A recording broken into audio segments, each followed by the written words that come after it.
Bonjour et bienvenue à ce 9e épisode du podcast Le Semi-Colon, édition spéciale coronavirus. Mon nom c'est Philippe Vaillancourt, je suis votre animateur, je suis avec Nicolas Charretneau. Salut Nicolas.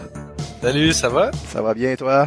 Yes. Good. Alors, si notre voix ou le son vous semble un peu différent, si vous avez écouté les épisodes précédents, c'est que on est chacun chez soi, alors qu'habituellement on est ensemble live quand on fait nos enregistrements. On a d'équipements un petit peu plus poussés, tandis que là, on se fait un bon vieux meeting hangout et j'enregistre ça à travers mon ordinateur.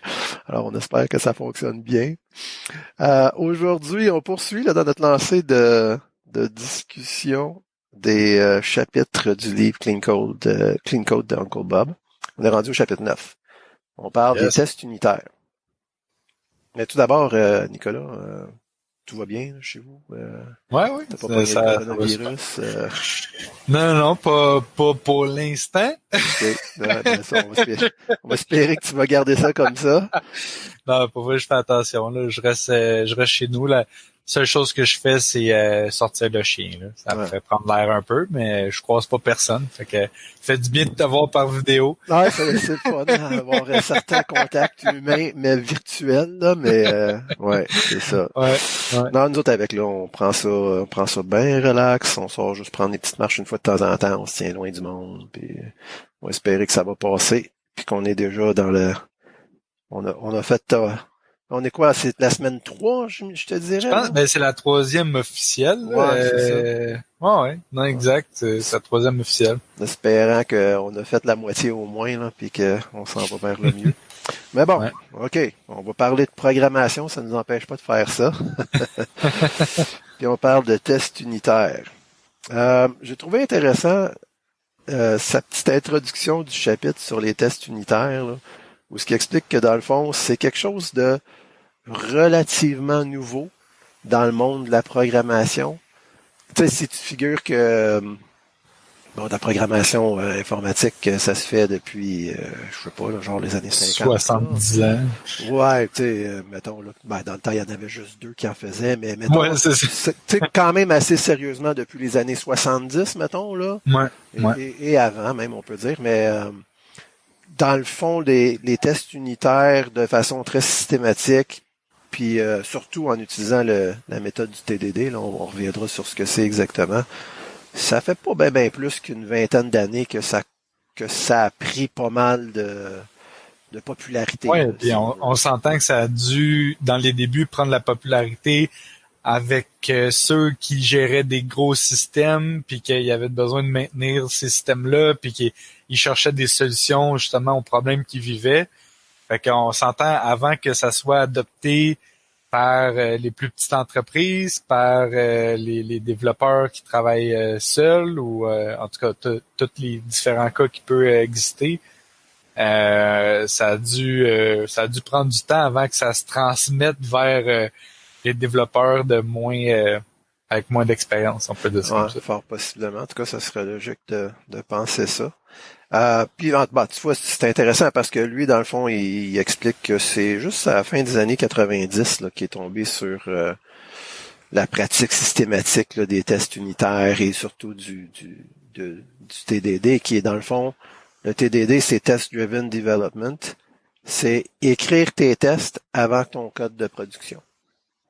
Puis c'est pas encore, aujourd'hui encore, c'est pas tout le monde qui travaille de cette façon-là, mais il y a quand même un assez grand pourcentage, je dirais, là, des programmeurs et des boîtes qui utilisent cette méthode-là là, pour développer. Ben, une des choses qu'il dit justement que je trouve intéressant, c'est que il parle du agile puis du TDD comme étant un mouvement. Fait que tu sais, c'est pas, contrairement à d'autres pratiques systématiques comme nommer tes variables, peu importe le langage, peu importe le mouvement que tu as le goût de prendre, il faut que tu nommes une variable, tu sais.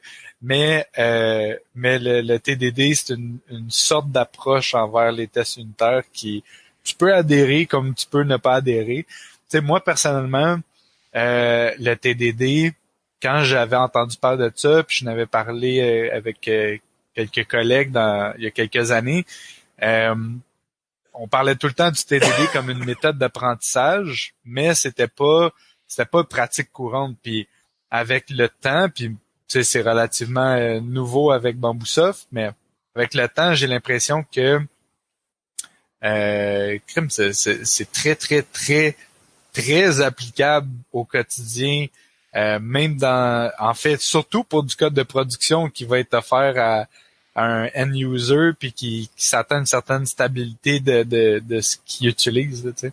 Ouais, c'est ça. Puis c'est intéressant que tout le monde est pas tout le monde n'est pas vendu là sur le test-driven development, même je dirais quasiment sur les tests tout court. Et, tu regardes là, sur les forums de discussion sur Twitter tout ça, il y a beaucoup de monde qui sont très très très disons passionnés pour ce qui est de dire que tu perds ton temps là, tu sais, à faire du test-driven development. Puis Mais j'ai peut-être été un peu dans cette gang-là pendant un bout de temps, jusqu'à temps que j'en fasse. Moi, j'ai l'impression que par rapport, tu sais, mettons, par rapport à toutes les autres techniques de programmation qu'on a parlé jusqu'à maintenant, puis même d'autres qui s'en viennent dans les autres chapitres, j'ai l'impression que les tests, c'est un des points les plus durs à adopter, à dire ah oui, j'embarque, parce que on est, tu sais, tout le long de notre apprentissage, quand tu commences à apprendre la programmation,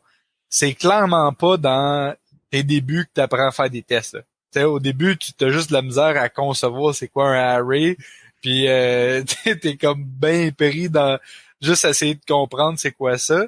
Puis à un moment donné, quand tu arrives à devenir relativement bon, ben tu te rends compte que ben t'as jamais vraiment fait de tests, puis t'as quand même fait des bonnes affaires. Fait que pourquoi je commencerais à faire des tests? Puis moi, ça a pris du temps avant que je les adopte, les tests. Puis même jusqu'à dernièrement, là, je te dirais.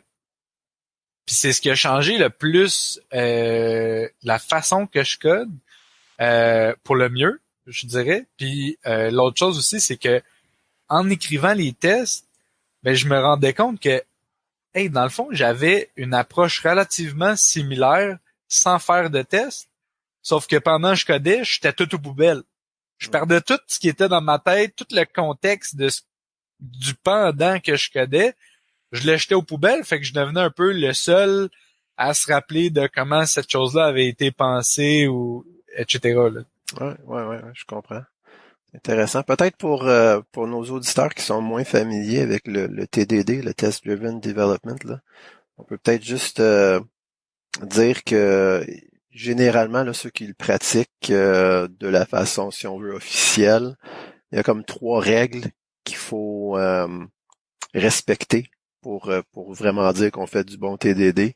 La première, c'est que tu dois jamais écrire une ligne de code de production tant que tu n'as pas écrit un test qui passe pas, qui fail en anglais. Là. La deuxième, c'est que tu dois pas écrire plus de tests qu'il faut pour en faire failer un. Pour en faire. Voyons comment est-ce qu'on pourrait dire ça. Ben, dans le fond, Échouer. Tu dois seulement écrire un test à la fois. Fait que tu dois pas commencer à écrire un deuxième puis un troisième test si t'as pas encore réglé ton premier. Exactement. Et compiler étant une source de fail. Oui, bon point. Fait que ça veut dire que, mettons, tu commences à écrire un test, parce que, tu sais, certains tests peuvent être assez, tu sais, être plusieurs lignes là, pour arranger tout ce que tu as arrangé, tout ça. Tu commences à écrire ton test, tu n'as peut-être même pas encore fait ton assert, là, tu sais, ton expected ou whatever. Mais là, peut-être que tu es en train de prendre pour acquis qu'il va exister telle classe ou tel type. Ou ben, tu sais, la minute où ce que tu commences à écrire de quoi, puis que ton IDEA t'a dit t'as tes petites squiggly lines rouges là, hey, ça existe pas ça, cette affaire-là, ou tu l'as pas importé. Ben, il faut que tu règles ça tout de suite avant de continuer à écrire ton test. Fait que ça, c'était la deuxième règle. La troisième règle, puis là, excusez-moi, j'essaie de traduire ça live, là. En anglais, ils disent You may not write more production code than is sufficient to pass the currently failing test. En d'autres mots, tu ne dois pas écrire plus de code de production que ce qui est nécessaire pour faire passer les tests que tu as écrits en ce moment. Fait que tu fais le strict minimum pour faire passer le test, ensuite tu retournes à écrire un test supplémentaire. Il passe pas, tu vas écrire le test de production, le code de production nécessaire pour que le test passe. Il passe, tu écris un nouveau code, un nouveau test, excuse. Puis tu fais un genre de cycle comme ça. Ça fait beaucoup de sens parce que, tu sais, quand tu y penses, c'est que ça te force à chacune des étapes du développement à toujours rester au même niveau d'abstraction par rapport au contexte du besoin de ce que tu es en train, du feature que tu es en train de programmer. Fait que, tu sais, si, mettons, tu es en train de coder, puis là, tu arrives à tel endroit, puis là, t'es dans ta pensée, là, tu vas en ligne droite comme un train, t'écris ton code, puis là, tu fais comme, ah, mais ici, il y aurait un petit if, là, parce qu'il y a un edge case ici, là, il faudrait que je fasse mon if. Non, tu l'écris pas, ton if. Tu fais juste régler ton test que tu es en train de coder. Puis là, après ça, toi, tu le sais qu'il va falloir t'écrire un autre test qui va te forcer à aller implémenter un if à cet endroit-là. Mais ça doit être un nouveau test. Fait que pour l'instant, t'écris rien d'autre que ce qu'il faut pour que ton besoin soit rempli.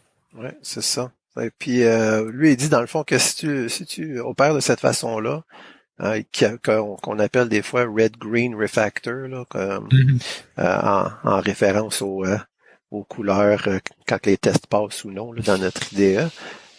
Tu es dans un genre de cycle, quand tu deviens bon, là, naturellement, dans un genre de cycle là, de 30 à 60 secondes, tu sais, où est-ce que tu passes de j'écris un peu de test, j'écris un peu de code de production, j'écris un peu de test, j'écris un peu de code de production, puis ça te fait avancer de cette façon-là, de façon très systématique, là. Et puis, moi, ce que j'aime, entre autres, de ça, c'est que c'est facile, ben tu l'as dit un peu, mais c'est facile des fois, là, t'es dans ta tête, t'es parti, t'es sur ta track, là, puis écoute, tu peux te ramasser tu sais, t'es en train de développer quelque chose, puis une demi-heure plus tard, là, t'as rajouté 18 fichiers, t'as fait un squelette pour 14 classes, tu sais, puis là, T'as pensé d'une façon générique avec des patterns. C'est ça, toutes sortes d'affaires, puis t'as pas fait un commit encore. C'est juste t'es parti, puis là, ben juste ça de plus, juste là, ça ferait pas de sens parce qu'il y a, ben, tu sais, tandis que quand tu fais vraiment du TDD, je trouve que ça t'aide à vraiment avoir des beaux spots bien découpés pour faire des petits commits, là. Puis je trouve que c'est une chose qui est le fun. Commit, t'es capable d'y donner un title, puis que le contenu fait du sens avec ton title. C'est ça, ouais. Fait en gros, lui, ce qu'il dit, si tu travailles de cette façon-là, là, tu vas écrire des douzaines de tests par jour, des centaines de tests par mois, des milliers de tests par année, puis éventuellement, là, dans le fond, ton code, ton code de production va être entièrement ou presque entièrement couvert par des tests de qualité, puis ton code va être développé d'une façon qui est modulaire parce que tu n'auras pas le choix pour pouvoir écrire des tests. Il faut que tu utilises l'injection, le dependency injection beaucoup là. Puis ça te force dans le fond à écrire ton test de façon modulaire, et plus facile à maintenir, plus facile à tester naturellement parce que tu as commencé par le tester. Fait que c'est sûr qu'il est plus facile à tester là. Le cycle que tu parlais tantôt, c'était ça qui disait le pattern de build, operate, check, quelque chose comme ça? Build, operate, check, c'est une autre façon de dire, c'est la façon que tu écris, que tu structures ce qui se passe dans ton test. C'est Okay. la même chose que arrange, act, assert. Ah, c'est la même idée, mais exprimée différemment. Je comprends. L'organisation de ces trois étapes. Vraiment le contenu de ton test. C'est quoi les morceaux que ton test devrait avoir? Exact, c'est ça. Fait que les gens utilisent... fait que si je résume grosso modo les trois lois, c'est écris un test en premier qui fail. Après ça, pendant que tu écris ton test, à chaque fois que tu vois que quelque chose est brisé ou compile pas parce que la méthode n'existe pas ou la classe n'existe pas ou peu importe, crée-la pour que ça compile. Puis pendant que tu es en train d'écrire ton code de production, arrange-toi pour écrire seulement le code de production qu'il faut pour faire passer le test, pas de ligne de plus. Exactement.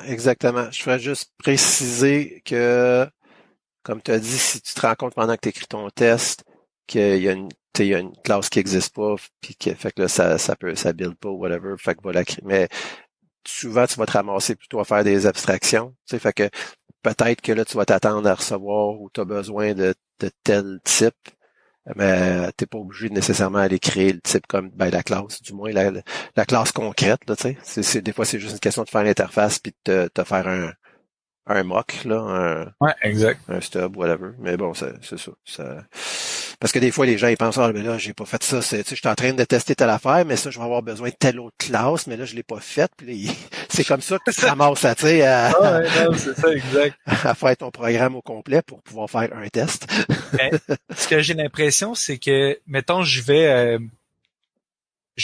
cas, je vais l'expliquer en mes mots, là, je sais pas si ça va bien sortir, mais il y a deux façons de programmer. Tu peux programmer un peu plus en largeur ou en profondeur. Puis là, je m'exprime par, qu'est-ce que je veux dire par largeur ou profondeur, c'est qu'en largeur, tu pourrais dire, OK, ben, je vais tout faire le back-end, puis après ça, je vais tout faire le front-end. Ça serait comme en largeur. Puis en profondeur, je dirais que, OK, ben, je code un feature. Donc, je m'intéresse plus à passer de bord en bord du front-end jusqu'au back-end puis m'assurer que je réponds aux besoins clients. Puis quand tu fais un test unitaire, au lieu d'avoir des strates de code en largeur, tu as des strates de code en profondeur, puis tu t'assures à répondre à tout. Fait que si après ça, tu fais du refactoring, dans d'autres besoins, tu as besoin de casser des affaires ou whatever, ben tes tests viennent tout le temps de backer. Ils viennent tout le temps de dire, hey, dans tel cas, il faut que ça réponde telle chose ou qu'il y ait tel statut ou qu'il y ait tel contexte, peu importe. Donc, j'ai l'impression que les tests te forcent à penser en feature et pas penser en back-end, front-end. Des vertical slice, Ouais. comme on dit, là. Des couches ou des tranches verticales. Des tranches Des verticales. tranches verticales. Le point intéressant là qu'il fait dans le livre, auquel il arrive dans le livre, c'est que pour que les tests soient vraiment bénéfiques, parce qu'ils ont un gros potentiel de l'être là, dans un projet, il faut que les tests soient écrits eux aussi en respectant les principes du clean code. Fait que tout ce qu'on a vu jusqu'à date là, dans ce livre-là, tu sais, comme nommer les variables, les fonctions comme il faut, bien découper tes fonctions, toutes les différents principes, là, ils sont à appliquer aussi dans le code de test. Puis parle d'un exemple là, que lui a vécu en tant que consultant dans une compagnie qui avait été engagée pour aider. Puis les gens dans cette compagnie-là avaient la philosophie que c'était pas aussi important d'avoir une bonne qualité dans le code de test. Puis ça a causé des gros problèmes parce que ce qui est arrivé, c'est qu'à un moment donné, c'était plus maintenable, les tests. C'était dur à comprendre, c'était compliqué. Ils changeaient quelque chose dans le code, la moitié des tests pétaient. Ils essayaient d'arranger ça. C'était rendu que ça leur... Tu sais, c'est la valeur des tests, c'était plus là, même que c'était rendu une source de problèmes. C'est quasiment... dans le fond, tu es en train juste de déplacer le problème de place. C'est que ton code de production est rendu plus beau qu'avant, mais t'es plus capable, tu sais, les tests qui te back en temps normal, t'es plus capable de les faire changer. Fait que tu te ramasses pareil avec du code qui est statique parce que t'as ben trop peur de changer tes tests. Exactement. Tu sais, tu vas rajouter une ligne dans le code de production, puis tu as 80 tests à aller modifier bout pour bout. Là. C'est pas le fun. Là, tu sais. Fait que tout le monde commence à avoir peur de changer des choses. Puis quand Moi, tu n'as pas le choix de le faire, ben ça te coûte ouais. beaucoup en temps d'aller modifier tes tests. Fait qu'éventuellement, qu'est-ce qui arrive? Ben, les gens commencent à effacer des tests. Hein, comme je viens de changer quelque chose, ça fait péter ce test-là, je regarde le test, oh my god, là, tu veux le refactor, tu fous qu'il faut que je me tape juste pour que le test passe, tu sais. Puis là, qu'est-ce qu'ils font? Ben ouais, c'est quoi, on va le déliter, ce test-là. Puis éventuellement, ou on va juste ignorer les tests qui pètent, puis là, ça vaut plus rien, tu sais. Ouais. C'est que c'est super important. Si tu vas te donner la peine de tester, super important que tes tests respectent la même qualité les mêmes principes là, de qualité que ton Moi, je code de m'étais écrit production. dans mes notes quand j'ai lu ce chapitre-là, j'ai écrit en gros no double standard. C'est vrai. Oui, c'est ça. C'est exactement ça qu'il dit. Tu devrais pas avoir deux standards et accepter que ton code de test soit de moins bonne qualité. Il faut que les deux soient Penses-tu que aussi importants. tu penses-tu que c'est une mauvaise habitude des programmeurs en général? Ça, mettons, je te donne un exemple. Là. Tu te dis, pas faire du clean code, c'est justement de se donner un peu de lousse, de dire comme, tu sais, je me donne du lousse, tu sais, je suis au-dessus de mes affaires, je suis confortable, je suis bien. Fait que là, de commencer à faire des tests, tu dis, ah mon Dieu, ça me tient tellement raide quand je programme mon truc quand je code du code de production. Fait que je vais déplacer mon lousse dans les tests. Tu sais, je vais me permettre ce que je veux dans les tests. Ah, c'est intéressant. Ben oui, en tout cas, peut-être que c'est un peu Mais le pire, le- c'est que c'est niaiseux, mais c'est tellement plaisant de faire de faire du clean code puis de suivre toutes les bonnes pratiques qu'on a lues jusqu'à maintenant. Ça, ça élève vraiment ton code à un autre niveau. Puis même si tu avais déjà du talent, ça va l'emmener quand même à un autre niveau, peu importe le niveau où ce que tu es rendu dans ton développement en tant que programmeur. Commencer à faire des tests va t'emmener au prochain niveau, peu importe où c'est que t'es rendu. Tu sais. ouais, non, je suis bien, bien d'accord avec ça. Euh, Bob Martin finit cette section-là du chapitre en disant Test code is just as important as production code. Là, alors, le code de test est aussi important que le code de production. It is not a second-class citizen. Alors, c'est pas un citoyen de seconde classe. Là, tu sais, c'est pas. Ouais. Ouais. Puis, il dit It requires thought, design and care. Ça nécessite la réflexion, un bon design, des soins. Ça doit être gardé aussi clean que le code de production. Fait que si une équipe part avec cette idée-là et ne voit pas les codes de test comme un peu comme il dit, là, un citoyen de seconde classe, il va s'assurer que tu vois pas de distinction dans les principes qui sont mis en application, si on veut, là. La Ouais. qualité, que tu sois dans les tests, que tu sois dans le code de production, tu vois qu'il y a le même soin qui a été appliqué là, d'une part et d'autre. Ça me rappelle quand on a parlé du premier chapitre, quand il parle à plein de développeurs, puis il pose la question, c'est quoi du clean code pour toi? Une des réponses qu'il avait eues, c'était, euh, c'est du code qui a de l'air d'avoir été fait par quelqu'un qui care. Ouais. Puis, tu sais, faire des tests, c'est pas une tâche. c'est, c'est du code. C'est de la programmation aussi, là. Ouais. Tu sais, fait que tu dois C'est être c'est aussi pas une corvée, là, fier. c'est ça que tu veux Ouais, c'est dire? ça. Hmm. Tu dois être aussi fier de ton code de test que de ton code de production, là. C'est les deux, c'est du code.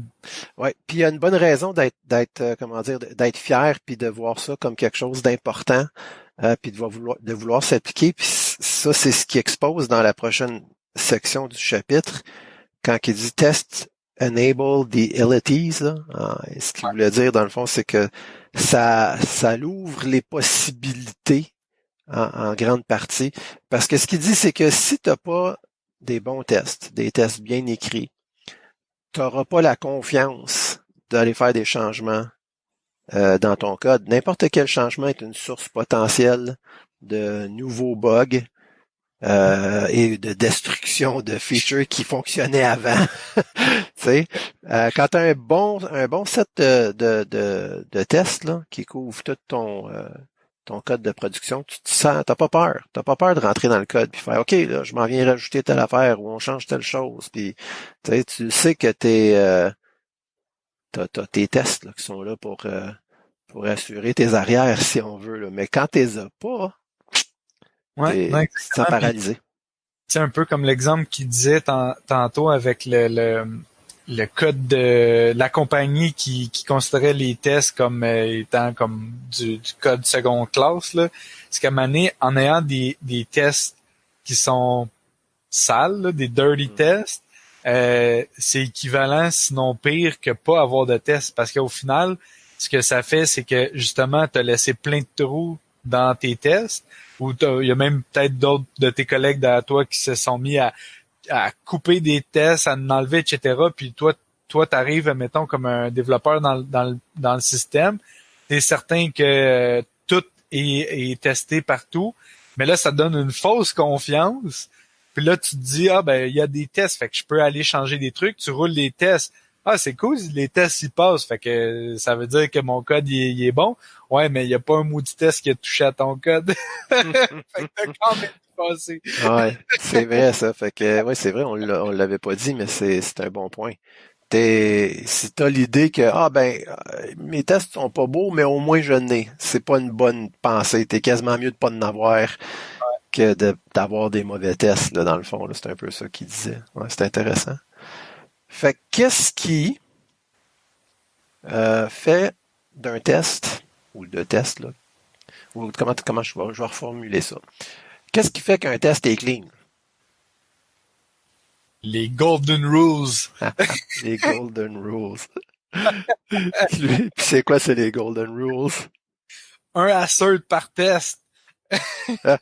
Ouais, il y en a plusieurs, mais il commence par dire 3 choses. Readability, readability, readability.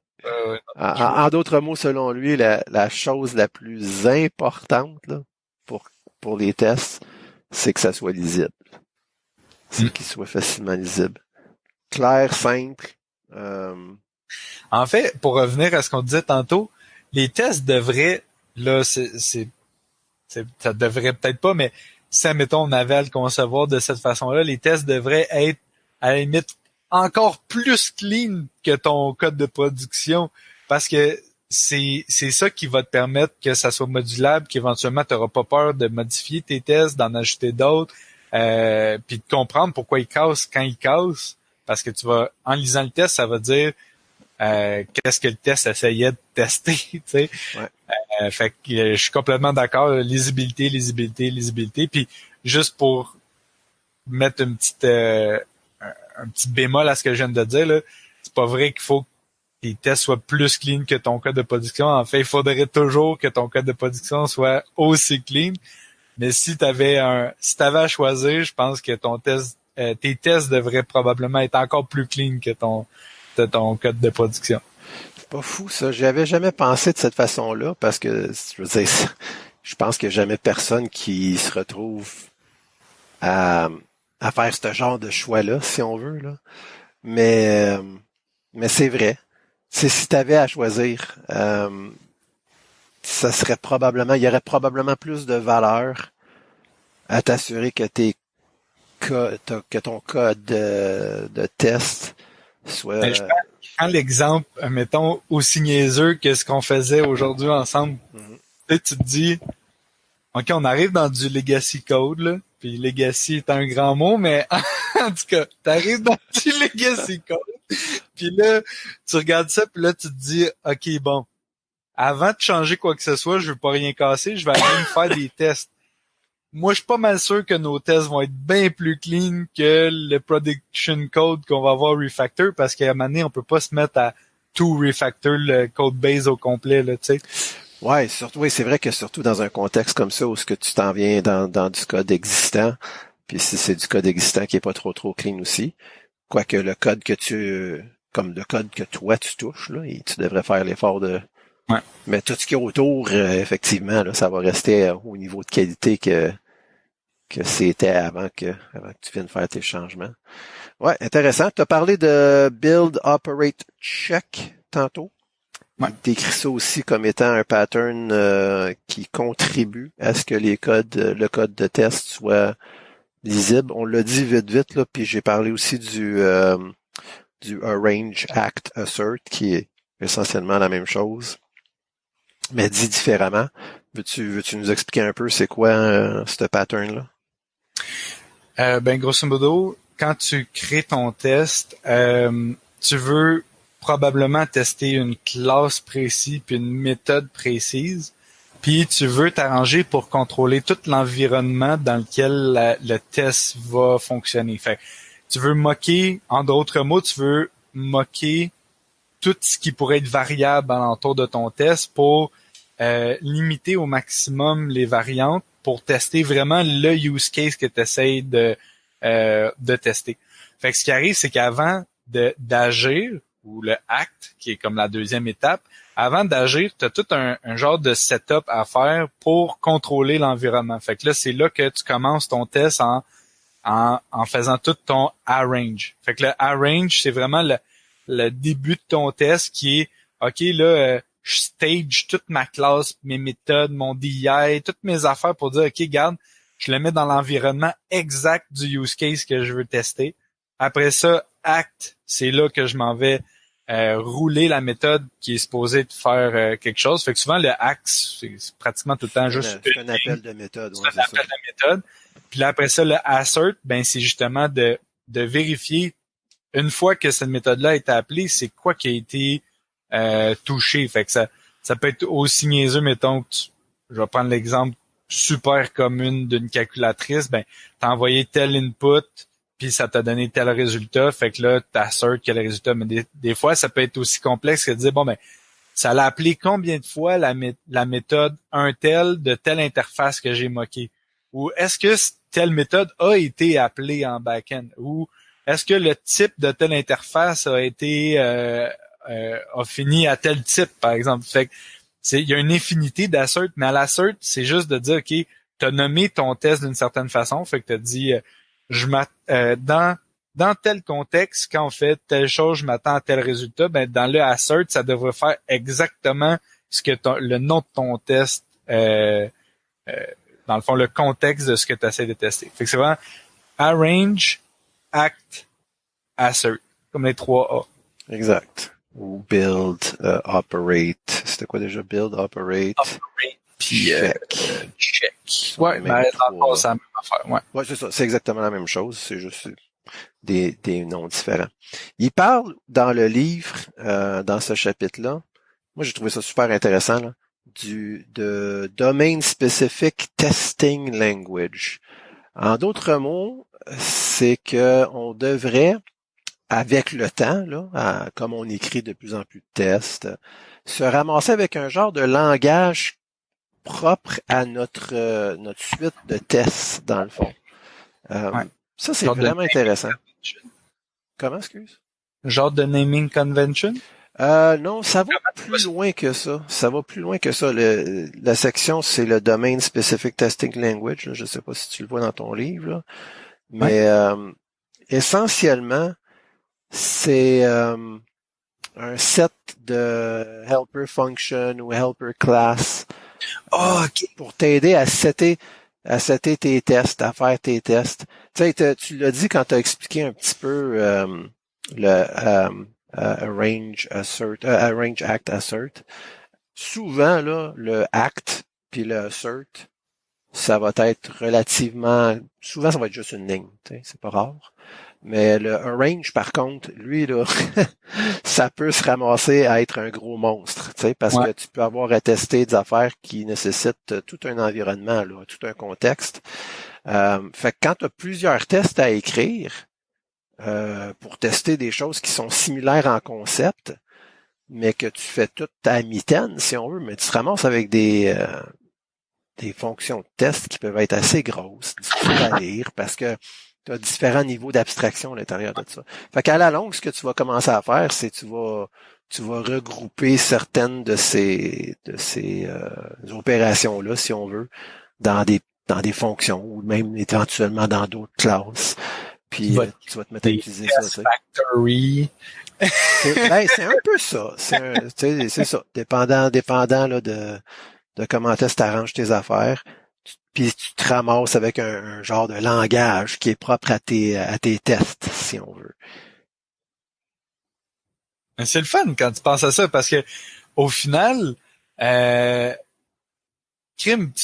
te demande pas juste de coder le feature que tu as codé, on te demande même de coder des tests. Fait que là, tu codes encore plus qu'avant, puis ce que tu fais, c'est encore plus stable, puis encore plus malléable, puis modulaire qu'avant. Fait que ça peut juste être le fun de justement penser mentalement là tout le pattern qui s'installe dans ta tête, de penser OK, comment je vais faire pour contrôler toutes les variables de mon test dans le range. C'est comment tu penses à comment tester puis injecter telle interface dans le constructeur, puis ça donne quand même une autre dimension à ce que tu as à coder. Moi, je trouve le processus de de faire un test puis de se challenger soi-même à hey, comment je vais faire pour contrôler toutes les variantes, je trouve ça vraiment cool. Oui, non, c'est le fun. Parce que je veux dire, tu sais, pour n'importe qui aime la programmation puis les genres de défis puis problèmes là que tu as à régler, ben effectivement, quand tu as le souci de faire des bons tests, ça te donne encore plus de challenge, si on veut, pour bien organiser ton code, bien le découper. Tu te ramasses essentiellement là, c'est avec l'idée là, ou le concept du Domain Specific Testing Language, pour reprendre son expression. Tu te ramasses à faire un genre d'API de test. Tu sais, plutôt que d'utiliser parce que là, tu vas utiliser souvent là, une librairie de test puis de mocking comme en C# XUnit avec MockQ, en JavaScript, ça va être peut-être quelque chose comme Jest ou Jasmine. Mais à la longue, plutôt que d'utiliser directement l'API de ces librairies-là, tu vas te bâtir des sets de classes puis de fonctions, puis tu vas te mettre à appeler tes fonctions à toi, puis tes classes à toi, qui eux autres wrap, là, mettons, si on veut, Ouais. les API de ces librairies-là. Tu sais, non, c'est vraiment intéressant. Euh, une autre affaire qu'on pourrait dire là-dessus que j'ai trouvé euh, intéressante. Il dit There are things that you might never do in a production environment that are perfectly fine in a test environment.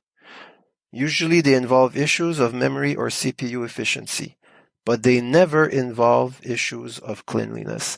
Ça, dans le fond, ce qu'il dit, c'est que y a pas de raison d'écrire du code de test qui est lisible, qui est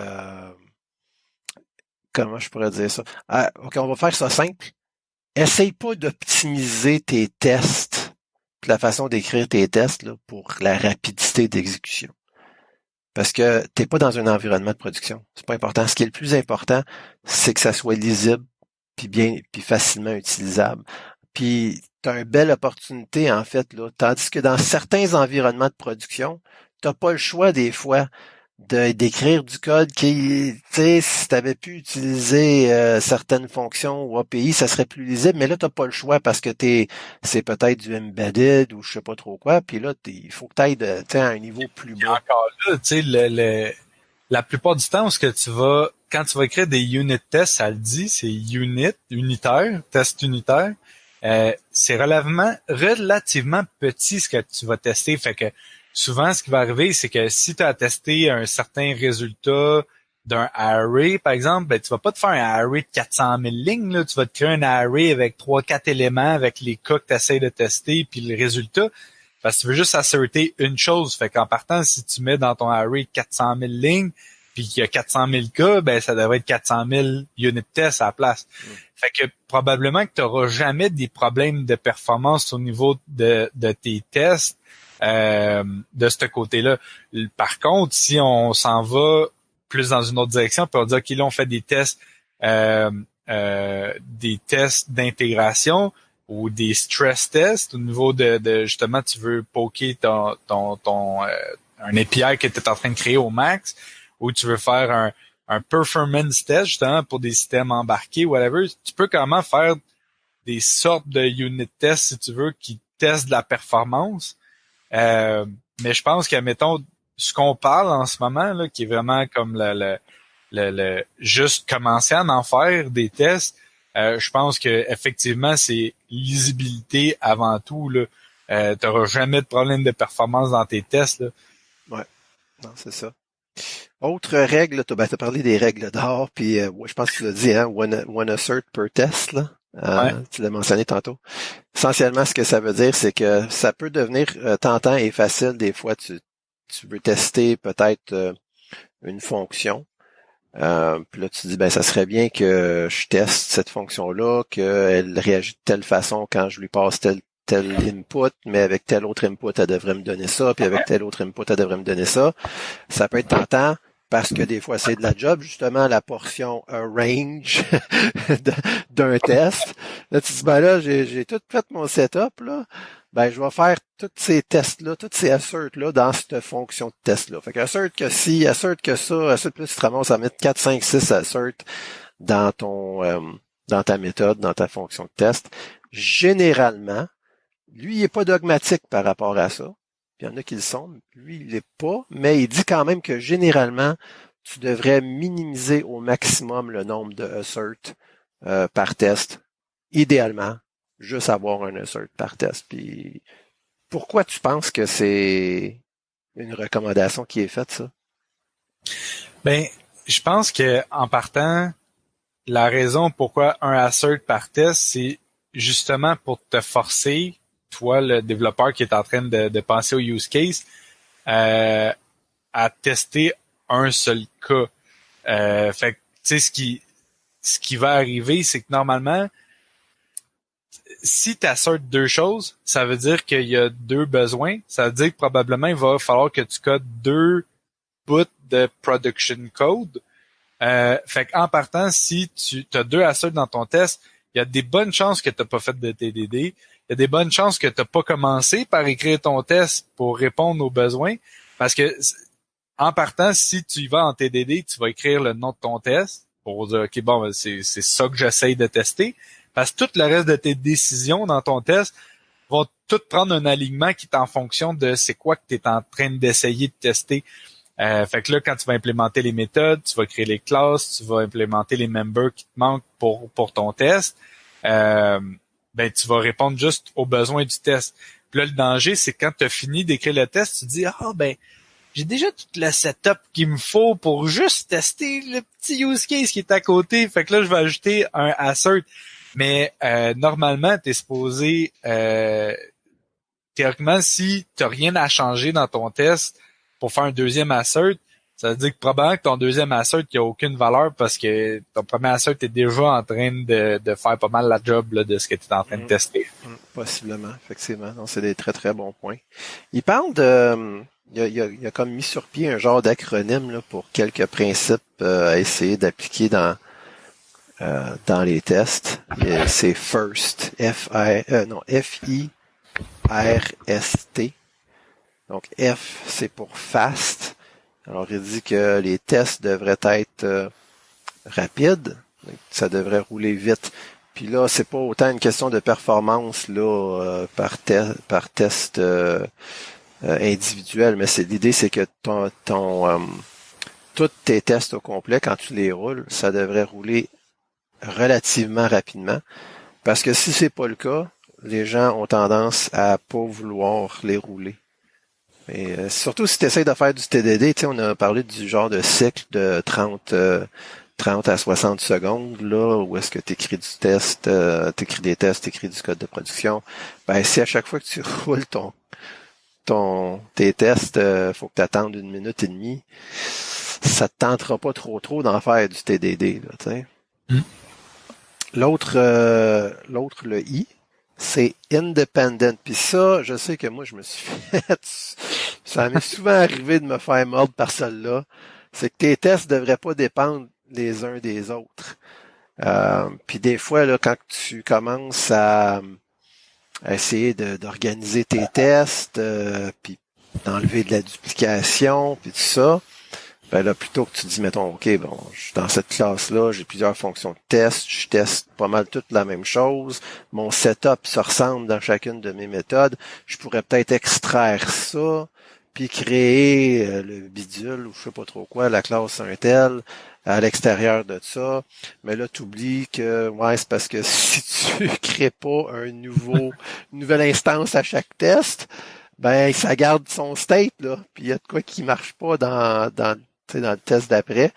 Ça, c'est un peu l'inverse, là, dans le fond. C'est relié à cette idée-là d'indépendance, là. C'est que tu veux pas.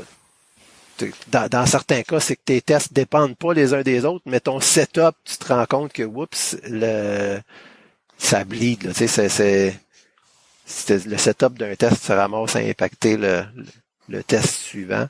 Mais ce qui est encore pire, c'est que si tu écris tes tests d'une façon qui s'attend à ce que le résultat d'un test précédent impacte le résultat du test suivant. Là. Théoriquement, chaque test devrait avoir devrait tout recréer par lui-même, toutes ses instances, tous ses trucs. La seule endroit où je verrais peut-être une exception à ça, c'est de dire, mettons, tu as besoin de créer une database puis tester, puis encore là, ce serait plus au niveau des tests d'intégration qu'au niveau des tests unitaires, mais admettons, là, c'est un des seuls cas qui me vient en tête, c'est tu as besoin de monter une BD, créer toute la structure des tables, etc. OK, oui, tu veux peut-être le faire une fois au début de tous tes tests, puis de déliter la BD à la fin de tous tes tests, mais malgré ça, à chacun de tes tests qui vont rouler, tu veux probablement cleaner la BD au grand complet entre les tests pour t'assurer qu'il y a tout le temps une BD vierge à chaque test. T'sais. Fait que, mais encore là, c'est tricky parce qu'il y aurait probablement d'autres solutions à ça. Là, t'sais. C'est ça. Puis là, tu tombes effectivement, comme tu l'as dit, là, dans des tests d'intégration plutôt que des tests unitaires. Puis là, je te dirais, il y a une attente aussi où ce que du moins on s'attend moins à ce que ces tests-là soient rapides, tu sais, moins rapides que des tests unitaires. Ouais. Fait que ça te laisse une certaine latitude pour jouer avec certains des principes là, que tu te sens plus obligé d'appliquer dans tes tests unitaires. Repeatable, c'est le R, F-I-R. Alors, repeatable. Les tests devraient être repeatable, répétables, dans n'importe quel environnement.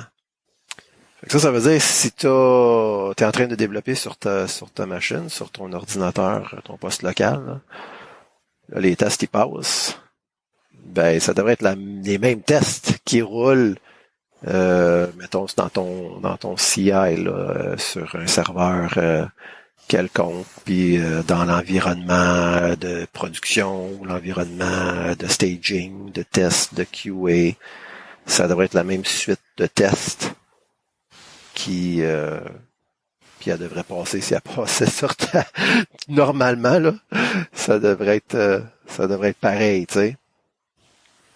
Ça l'indique. On parle vraiment des tests unitaires, right? Oui, absolument. Ouais, oui, parce que c'est sûr que là, quand tu tombes dans des tests d'intégration, ben là, l'environnement peut impacter les différentes composantes avec lesquelles tu t'intègres dans les tests de... Je me rappelle où ce que je travaillais avant, il y avait on faisait beaucoup de mobiles sur iPhone puis iPad, surtout iPad. Puis il y avait des tests qui roulaient sur le iPad, qu'il fallait qu'ils soient roulés sur l'iPad parce que on utilisait des frameworks spécifiques là, carrément des call OS de iOS. Fait que parce qu'en mobile, tu utilises tout un framework là, qui est différent, mettons, que sur Windows ou sur même Mac à la limite. Puis je me rappelle qu'il avait trouvé une façon que ces tests d'intégration, quand ils partaient, ça packageait tous les tests d'intégration, ça les shippait sur un vrai iPad, ça roulait les tests d'intégration sur l'iPad, puis les résultats revenaient. Fait que là dans ce cas-là, c'est clair que le point repeatable marchait pas parce que il fallait carrément que tu set up dans le test. Tu targetais quel iPad, là, il fallait que ce soit plugué à ton PC. Ouais. Mais je pense que règle générale, mettons qu'on parle pas de tests autres que des tests unitaires, effectivement, les tests unitaires, il faudrait pas que quand je prends la solution, puis que moi, c'est la première fois que je suis sur le projet, il faut que je me set up 14 BD, 200, j'ajoute 18 DLL, des librairies et tout, puis que je suis pas capable de rouler les tests, sinon ça vient de défier toutes les l'objectif des tests, je serais pas capable de faire la petite modif que j'ai de besoin parce que je suis pris à pas être capable de m'assurer que les tests passent. Exact, c'est ça. Self-validating, c'est le S dans first. Essentiellement, moi, ce que j'ai compris de ça, c'est ce qu'il dit, c'est que les tests devraient pouvoir retourner un boolean. Là. Tu devrais savoir si ça a passé ou si ça n'a pas passé avec tout simplement le retour d'un true ou d'un false.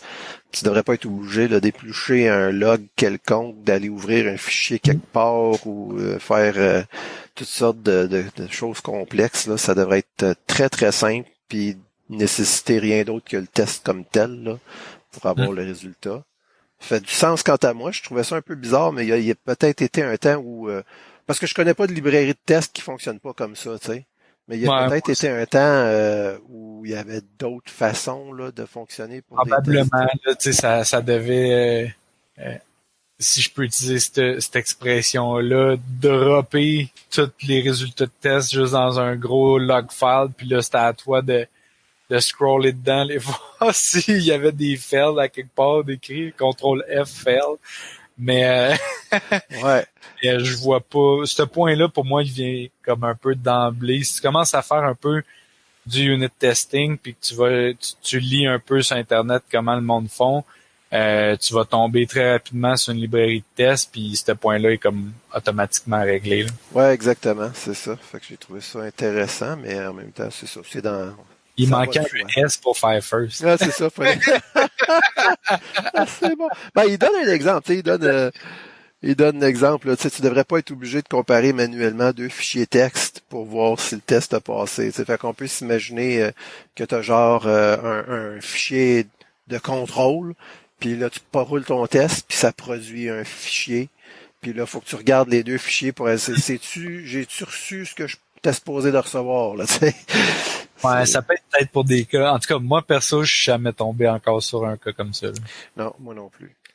Je pense pas que il y a vraiment de raison là ou de cas que ça serait la seule façon de faire. Et je pense que tu sais, au pire, aller, tu te fais une fonction qui, elle, fait la comparaison des deux fichiers puis te retourne un true s'ils sont exacts, c'est le même string, tu sais, ou un false si ça l'est pas, là. Je sais pas dans quelle cause que tu serais pas capable d'avoir ça.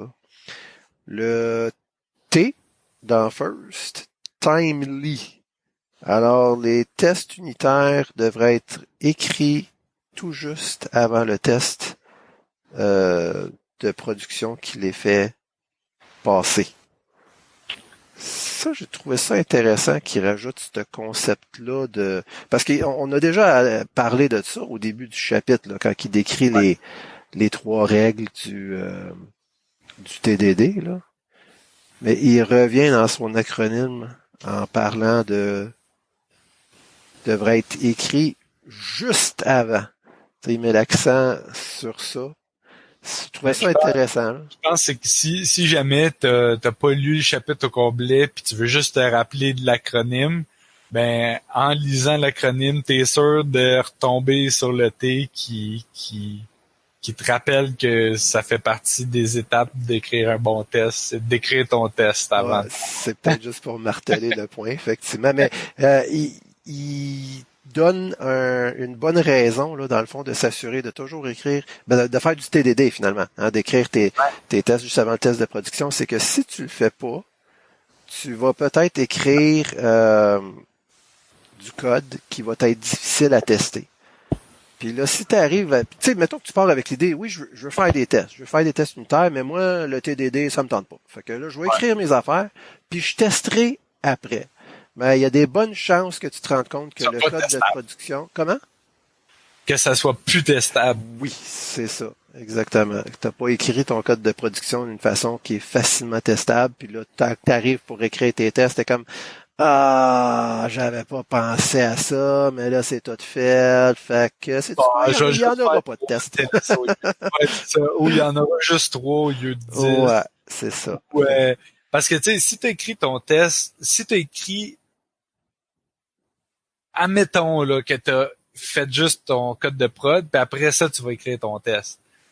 Il y a des méchantes bonnes chances que t'as pas juste écrit du code pour un cas. Tu sais, t'as pas écrit ton code, puis après ça le test, puis après ça un autre petit use case, puis après ça le test. Puis il y a des bonnes chances que t'as écrit ton code pendant un bon 2 heures de temps, là.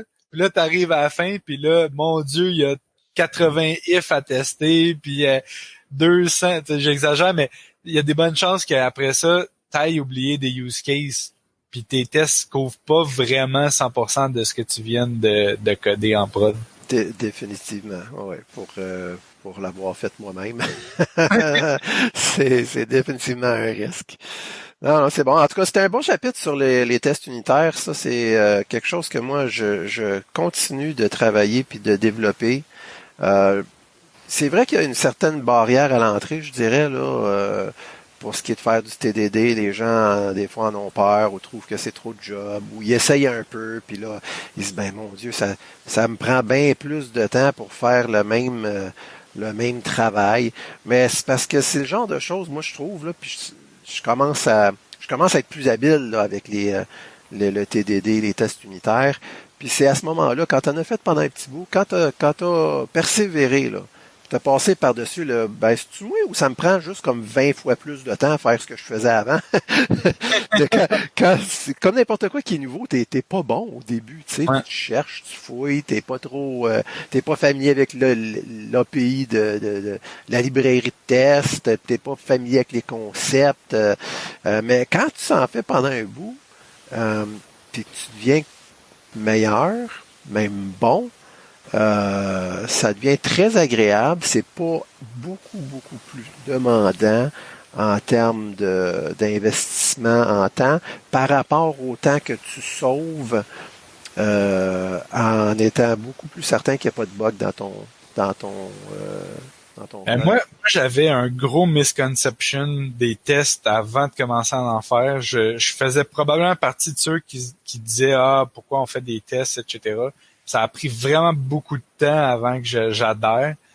Puis une des raisons, c'est que je me disais, Karim, il faut que j'écrive de quoi de plus. Là. Tu sais, c'est comme si c'est comme si la seule évaluation que je faisais de si ça valait la peine ou pas, c'est combien de temps de plus ça va me prendre d'écrire le test. Mhm. Mais on a la fâcheuse habitude, je pense, les êtres humains, si je peux dire ça comme ça, euh, de pas être capable d'évaluer plus que sur du court terme. Mhm. Fait qu'on on est capable de voir, OK, bon, à court terme, hey, ça m'a pris une demi-heure de plus écrire mon test. Là, on fait le calcul vite, OK, fois 500 features, 500 fois une demi-heure, mon Dieu, beaucoup trop long.